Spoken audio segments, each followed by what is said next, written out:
Bonjour à toutes et à tous. Les laiteries réunies fêteront cette année leur 110e anniversaire. Située dans le canton de Genève, cette PME indépendante fait partie des groupes agroalimentaires majeurs du pays. Elle compte 300 collaborateurs pour un chiffre d'affaires annuel de plus de 200 millions de francs. On rencontre aujourd'hui avec son nouveau directeur général.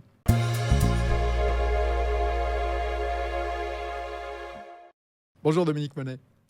Bonjour Vincent, bonjour Elliot. Bonjour. On vous retrouvera un petit peu plus tard, Elliot, dans cette émission pour parler pandémie de Covid-19 et de l'impact du Covid sur la logistique transfrontalière. Dominique Monet, si on ne connaît pas les laiteries réunies, on connaît forcément vos produits puisqu'on les trouve en grande surface, à la Coop, à la Migros, un petit peu partout.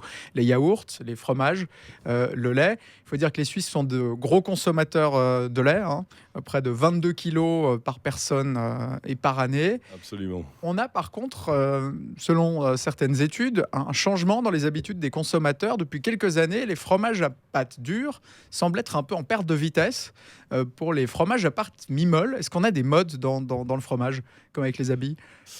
Alors en fait, effectivement, il y a un peu des habitudes de consommation qui évoluent. Ce qu'il faut noter aussi, c'est que pour les laiteries réunies, notre spécialité, c'est plutôt la pâte molle.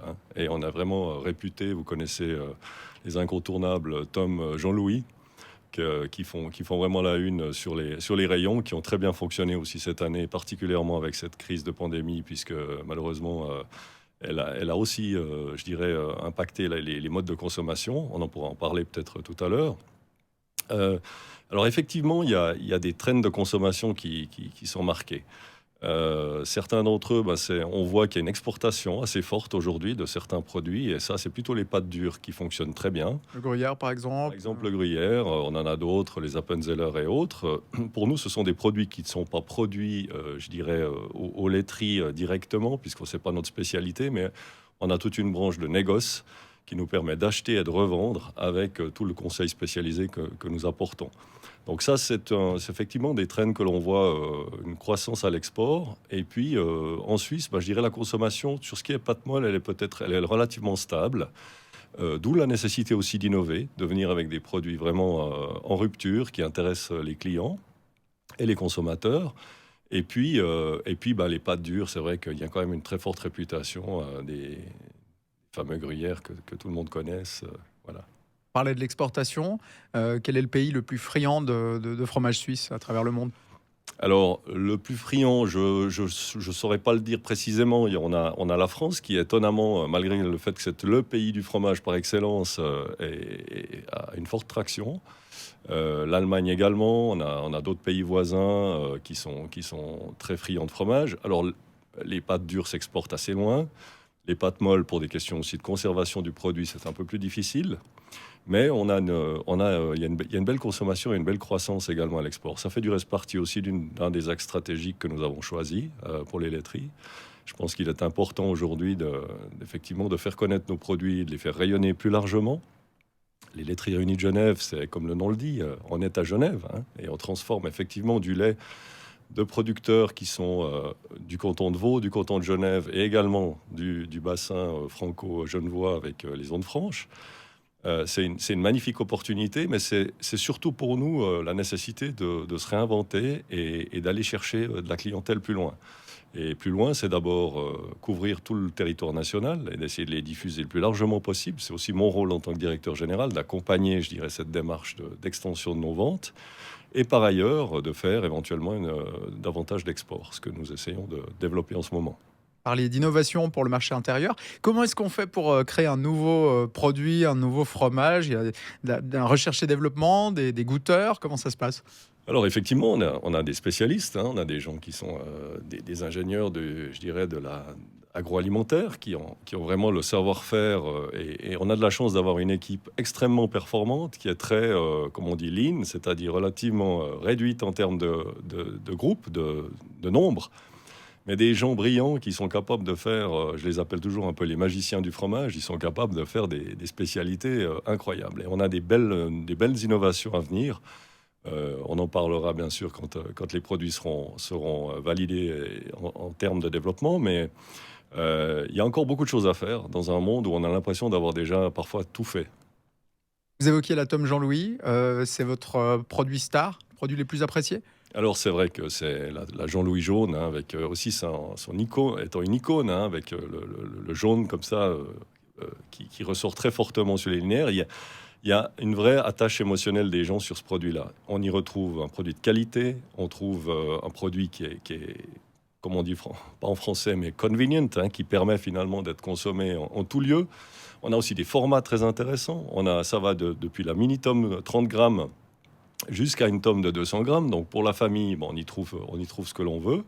Et puis pour la consommation individuelle, on peut également trouver de la tome Jean-Louis sous différents formats. Et nous venons de lancer, j'en profite quand même, puisqu'on fait, à l'occasion aussi un petit peu du Covid, il y a un mini-filet, on a appelé ça mini-filet apéro, qui sera composé en fait d'une variété de 3 types de tomes aromatisés, poivre, ail des ours, et puis qui vont en fait compléter un petit peu l'apéro. C'est ça l'idée.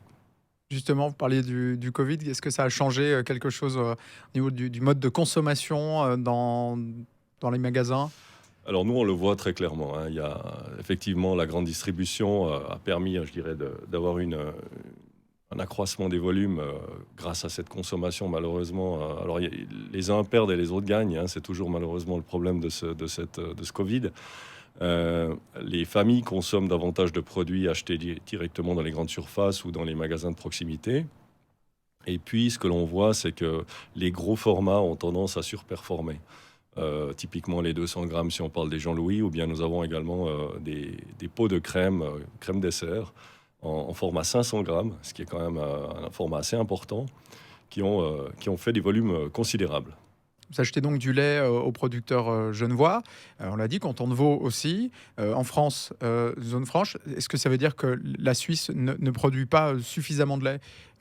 Non, alors nous avons en fait aujourd'hui environ 110 producteurs, hein, qui se sont rattachés, affiliés aux laiteries réunies de Genève.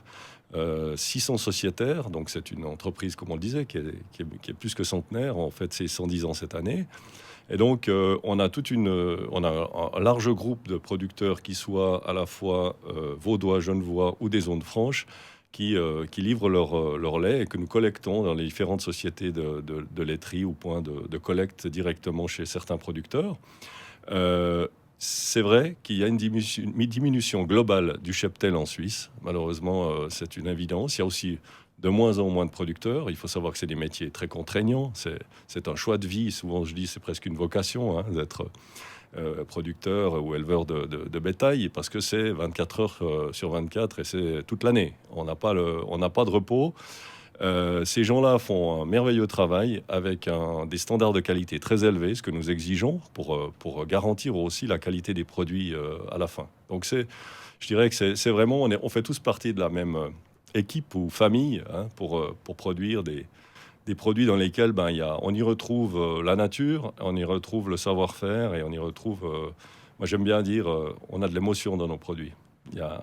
On y retrouve quelque chose qui est plus que juste le produit.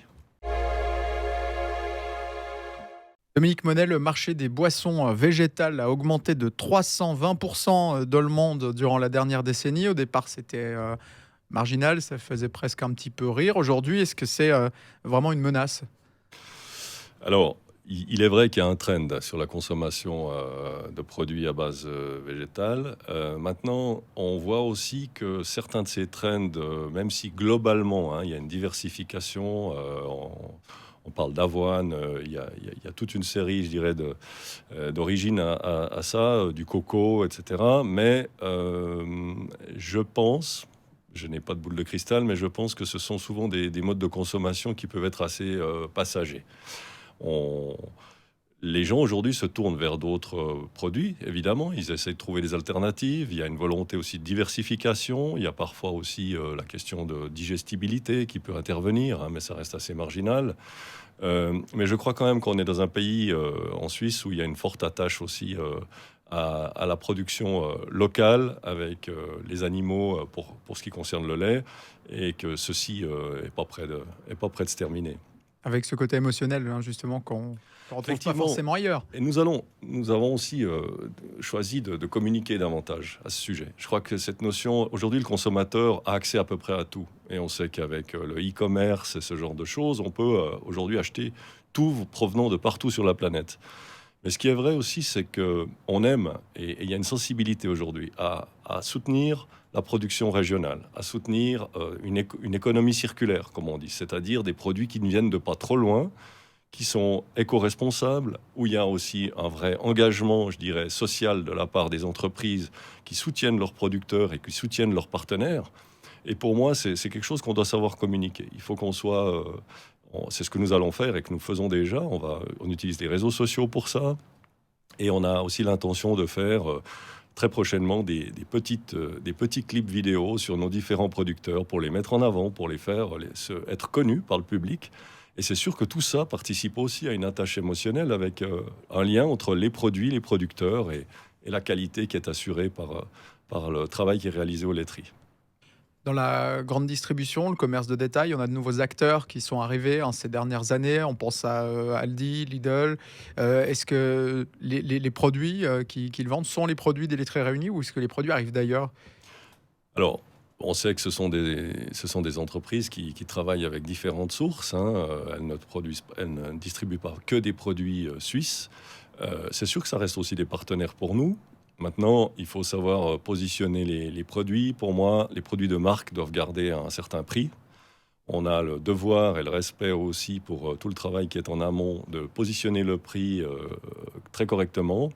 Et de notre point de vue, c'est important aussi que l'on n'aille pas vers un dumping permanent des prix jusqu'à un effondrement, parce qu'à la fin, c'est le système économique qui en dépend et c'est les entreprises qui en dépendent, puisqu'on a tous des coûts structurels à couvrir.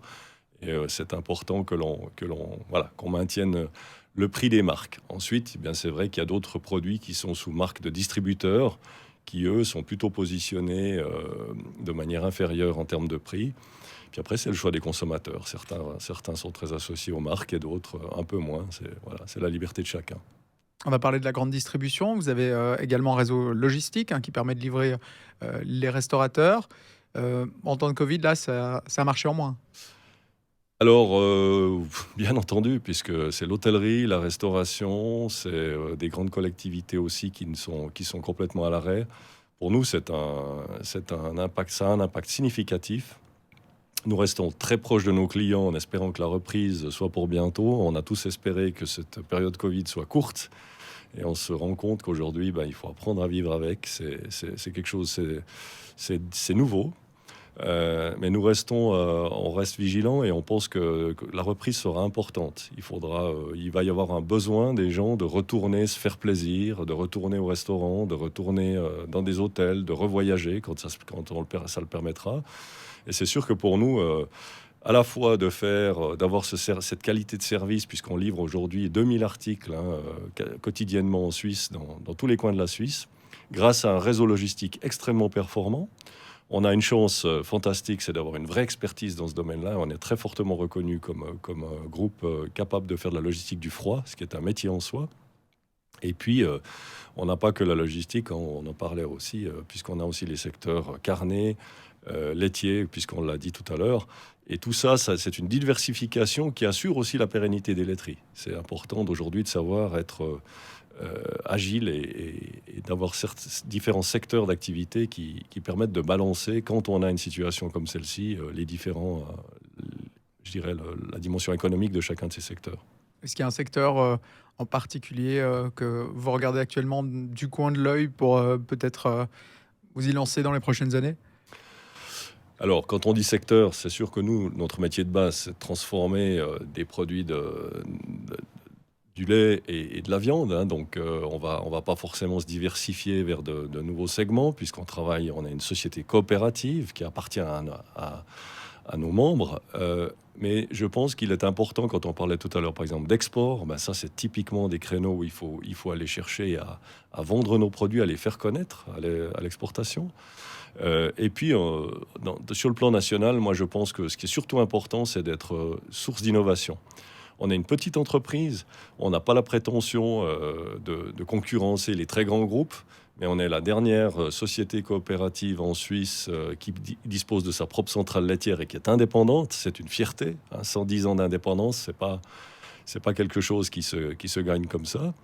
Et je crois vraiment on a les armes pour se battre là-dessus. Et notre force, c'est d'être capable de faire ce que d'autres ne savent pas faire. C'est aussi savoir travailler sur de la petite série, sur de la spécialité, mais en même temps proposer aussi des produits de grande consommation. On en parlait tout à l'heure, les tomes par exemple, ou bien les yaourts ou autres tam-tam qui sont des spécialités incontournables. Le temps de développement d'un nouveau produit, il est plus court chez vous que chez un autre géant de l'agroalimentaire? Le fait d'avoir une petite structure permet d'être plus Ah oui, rapide, plus agile? absolument. Alors, moi, j'ai un passé dans l'agroalimentaire depuis plus de 25 ans. J'ai travaillé aussi dans des grands groupes, dans une grande multinationale. Et je pense que l'agilité dans les phases de développement, la rapidité de la validation des étapes, la capacité à être très vite, à avoir très vite cerné, je dirais, ce que les consommateurs veulent. Les laiteries réunies sont très connues et c'est vrai qu'on a une crédibilité quand on propose quelque chose. Donc tout ça participe énormément à la réactivité et quelque part c'est un avantage compétitif puisque le premier sur le marché a beaucoup plus de chances de capter finalement de la place sur les linéaires de la grande distribution que ceux qui viennent ensuite. Et puis mais c'est un challenge d'ouvrir aujourd'hui des nouveaux trends de consommation, d'offrir quelque chose qui est totalement nouveau. Hein. On sait que nos compétiteurs ont aussi des moyens très considérables pour faire de la recherche, pour développer des nouveautés. Et nous essayons, je dirais, de tirer notre épingle du jeu, ce que je crois que nous faisons assez bien. Dominique Monet, vous êtes fribourgeois d'origine, vous avez travaillé chez Nestlé durant quelques années, spécialisé dans l'agroalimentaire. Pourquoi ce secteur-là? Qu'est-ce qui vous attirait dans l'agroalimentaire? Alors pour l'anecdote, c'est vrai que j'étais pas parti forcément. C'est vrai que j'ai travaillé très, très jeune pour Nestlé. Hein. J'ai commencé ma carrière comme laborantin en agrobiologie, donc j'étais dans des laboratoires. Et puis par la suite, j'ai fait les études universitaires qui m'ont conduit à me spécialiser un petit peu sur l'eau. Pas beaucoup de gens le savent, mais je suis en fin de compte géologue de formation officiellement au niveau universitaire. Je n'ai jamais travaillé une heure dans la géologie, si ce n'est que j'ai fait de l'hydrogéologie. Et moi, mon idée première était d'aller rechercher de l'eau. Voilà, un petit peu l'idée était d'essayer d'aider dans des pays où il y a des difficultés pour s'approvisionner en eau. Et puis assez vite, ce grand groupe m'a donné l'opportunité de partir ensuite faire une carrière internationale, d'abord dans le domaine des eaux, puis ensuite dans les céréales de petit déjeuner. Ce qui m'a permis d'acquérir, je dirais, un large spectre de connaissances, aussi bien sur la qualité, sur la production, sur un peu de développement également. Et puis je dirais des aspects sur le management, puisque c'est évident on est dans des métiers. Aujourd'hui, j'occupe une fonction qui n'est pas opérationnelle au sens premier du terme, mais qui est plutôt d'accompagner les équipes à produire et à distribuer et également aussi à communiquer sur ce que l'on sait faire dans le groupe. Donc pour moi, c'est un rôle plutôt d'ambassadeur que j'adore. En fait, c'est vraiment quelque chose de magnifique à faire. Mais c'est un petit peu la complémentarité de mes expériences qui me permettent aujourd'hui d'avoir une bonne compréhension à la fois opérationnelle et toutefois également stratégique ou sur les aspects marketing, les tendances de consommation et puis également le réseautage qui est important aujourd'hui. Qu'est-ce qui est différent dans l'industrie agroalimentaire au niveau des produits? C'est l'affect? Alors oui, je ne pense pas qu'on y travaille complètement par hasard. Hein. Pour moi, c'est important. Je n'aurais pas été quelqu'un qui aurait pu aller produire des armes chimiques ou voilà, chacun son métier. Mais pour moi, c'était important d'avoir je dirais, un rôle sur cette terre. On n'est pas juste là comme ça de passage. J'avais envie de laisser un petit peu une trace. Et puis, il y a quelque chose d'assez noble de travailler sur des produits alimentaires, de fournir du plaisir, de fournir également de la qualité, de fournir ce que les gens aujourd'hui permettent de développer, les enfants, les adultes et également les plus anciens. Donc tout le monde apprécie ça. Et puis pour moi, ça fait du sens de faire ceci, effectivement. Les prochains défis d'avenir pour vous, pour les laiteries réunies? Alors les défis, c'est vrai qu'on personne n'a de boule de cristal. On se pose un petit peu la question où va aller la suite de cette pandémie. On espère tous qu'elle s'arrête, mais je pense qu'elle aura laissé une trace importante dans certains changements majeurs. Je pense au télétravail, je pense à par exemple, des changements d'habitude de consommation. Lesquels, par exemple? Bon, on le disait tout à l'heure, il y a de toute façon une tendance à la consommation à la maison qui s'est imposée, hein, mais qui a fait découvrir aussi d'autres manières de consommer, certainement. Même si les gens retourneront dans les restaurants, et espérons-le, avec grand plaisir. Mais il est vrai qu'on voit, un besoin encore plus de diversité. Donc ça veut dire que demain, venir avec des produits innovants, faire plaisir, redonner de l'émotionnel dans un moment de vie qui est devenu un petit peu terne, hein, pour la plupart d'entre nous. Les sorties sont limitées, les contacts entre amis sont limités. Tout ça fait qu'il y a une morosité qui s'est installée. Donc les défis pour l'avenir, je dirais, c'est savoir rebondir quand le train repartira. C'est aussi anticiper en restant devant avec beaucoup d'innovation. La période qu'on a vécue, toute proportion gardée évidemment dans le domaine alimentaire, est-ce qu'on a des ressemblances avec une période d'après-guerre par exemple? Alors, je dirais là, on est plutôt dans la guerre. L'après-guerre, ça sera après, quand il y a cet enthousiasme, cet engouement, cette envie de vivre à fond, hein. Mais là, aujourd'hui, on est dans le dur encore. Et je dirais que c'est à nous de continuer à accompagner les clients, les consommateurs, dans une période qui reste malheureusement assez longue, hein. C'est épuisant pour tous. Au sein des entreprises, et je pense que je ne parle pas que pour les laiteries, en tant qu'entrepreneur, on a une grosse responsabilité de garantir d'abord la sécurité de nos collaborateurs. On met toutes les mesures en place pour protéger les collaborateurs. Et puis, mais c'est usant, c'est quelque chose qui est pénible. Travailler avec des masques quand vous êtes en production, qui fait chaud. L'été passé a été terrible, hein, pour les gens qui travaillent par des fois 30-35 degrés, c'est compliqué. Donc c'est vrai qu'on se réjouit de pouvoir à nouveau retrouver une vie à peu près normale. Dans la production alimentaire, il y a déjà des normes d'hygiène très strictes. Est-ce que les protocoles d'avant Corona correspondaient plus ou moins aux restrictions sanitaires? Oui, alors c'est vrai que pour l'alimentaire, ça ne change pas significativement, hein. Peut-être qu'il y a le port du masque systématisé qui a changé. Je dirais que ça touche plus les secteurs administratifs. Mais pour ce qui est de la production elle-même, il est évident qu'on est selon des normes hygiène élevées, on est normé selon les normes des grands standards IFS, ISO. Et ça, aujourd'hui, c'est votre passeport d'entrée pour vendre des produits. Donc, on n'a absolument on ne déroge pas à ça. C'est un gage de qualité aussi, un gage d'hygiène. Et c'est vraiment un must quand on est dans la production agroalimentaire aujourd'hui.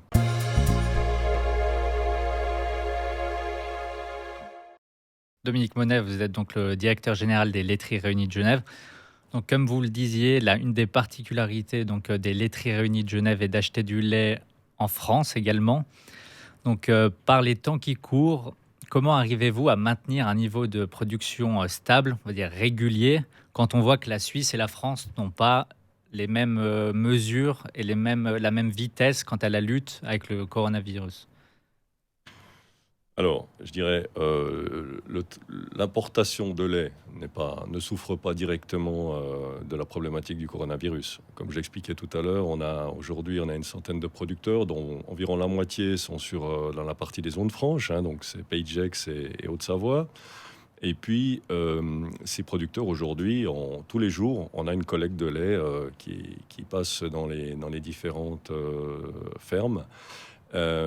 Et donc on peut faire un trafic à travers la frontière qui n'est pas impacté directement par le coronavirus. Où on a eu très peur à un moment donné, c'est lorsqu'il y a eu cette période de fermeture des frontières, où là, il faut savoir que les laiteries réunies, en fait, ont été reconnues comme entreprises prioritaires d'approvisionnement en biens de consommation pour la Suisse. Donc ça veut dire qu'on a reçu un document du département fédéral qui nous donne aussi certains droits prioritaires pour éviter, par exemple, que les collaborateurs, puisqu'on travaille quand même avec beaucoup de collaborateurs transfrontaliers, soient gênés. Imaginez, le matin, vous démarrez en production, si à 5 heures du matin, on n'avait pas les équipes sur place pour démarrer, vous ne démarrez pas. Et le lait ne peut pas attendre, hein. Donc, une fois qu'il est là, il faut pouvoir le travailler.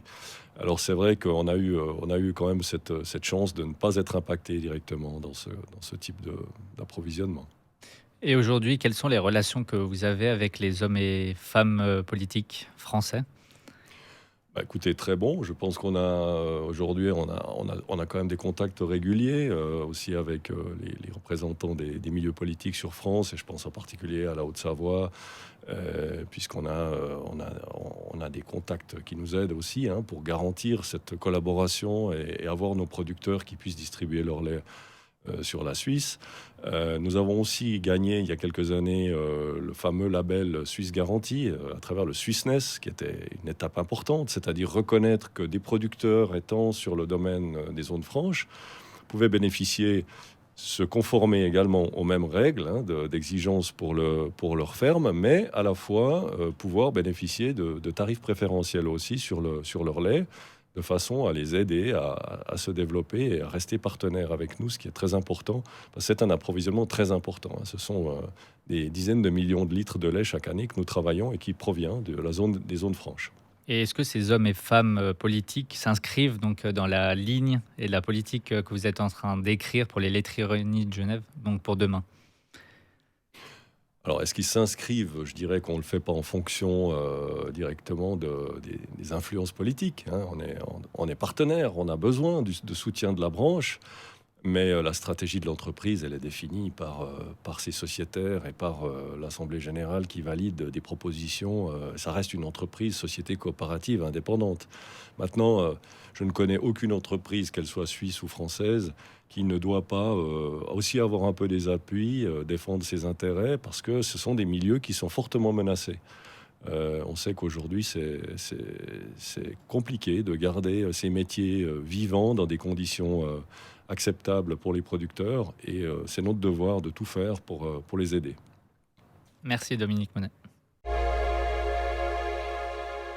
Les laiteries réunies qui fêteront cette année leur 110e anniversaire. Merci Dominique Monet d'être passé nous voir. Merci à vous Vincent, merci Elliot. On se retrouve la semaine prochaine dans B2B pour découvrir de nouveaux entrepreneurs, entrepreneuses en Suisse romande. D'ici là, portez-vous bien et à la semaine prochaine. Ciao.